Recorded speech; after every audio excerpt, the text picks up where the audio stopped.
Famous ആയ മാവാണ്. Famous ആയിട്ടുള്ള മാവ്. മുൻപൊക്കെ നമ്മൾ ഇത്ര പോകുന്ന തൈ 500 രൂപയ്ക്ക് കൊണ്ടുകൊടുത്ത സലാമക്ക അത് എന്തൊരു ചോദിക്കാൻ തിരുവനന്തപുരംകാര് എന്തൊരെന്ന് ചോദിക്കണ്ട. ഓൾറെഡി നമ്മളൊക്കെ പലയിടത്തും കായ്ച്ചിട്ടുണ്ട്. ഇത് പേര് എല്ലാവർക്കും അറിയാം, സൂപ്പർ ക്യൂൻ. ഇപ്പൊ ഓഫർ റേറ്റ് നൽകി നമുക്ക് ഇതൊക്കെ 500 രൂപയ്ക്ക് കൊടുക്കാം. 500 രൂപ കൊടുക്കാം. ഒഴിവാക്കുക, കച്ചവടം ഉണ്ടാവട്ടെ. എന്തെങ്കിലുമൊക്കെ ഇനി 500 രൂപ പറയുമ്പോൾ നമ്മൾ ചാനൽ കണ്ടുവന്നിട്ടുണ്ടെങ്കിൽ ഇനി കുറയ്ക്കൂല. ലാസ്റ്റ് റേറ്റ് ഒന്നുമില്ല, ലാഭം കിട്ടില്ല എന്ന് പറയുമ്പോൾ പാവം പരമാവധി പറ്റുന്നതിലൊക്കെ കുറയ്ക്കുന്നുണ്ട് സലാംക്ക.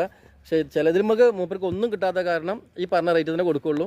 500 രൂപയാണ് ഇപ്പം നമ്മൾ ഈ സൂപ്പർ ക്യൂൻ എന്ന് പറഞ്ഞാൽ ആ പേരിൽ തന്നെ അറിയപ്പെടുന്ന അടിപൊളി ഒരു ഐറ്റം ആണ്. ഇത് കൽക്കട്ട സൂപ്പർ ക്യൂൻ അല്ല കേട്ടോ. കൽക്കട്ട സൂപ്പർ ക്യൂൻ അല്ല, അത് വേറെന്തോ വേറെന്തോ ഒരു പേരിട്ടപ്പെടുന്ന ടാഗ് മാറ്റുന്നതാണ്. സംഭവം സൂപ്പർ ക്യൂനെ അല്ല. ഇതാണ് ഒറിജിനൽ സൂപ്പർ ക്യൂൻ. അപ്പോൾ ഇത്രയും റേറ്റിലാണ്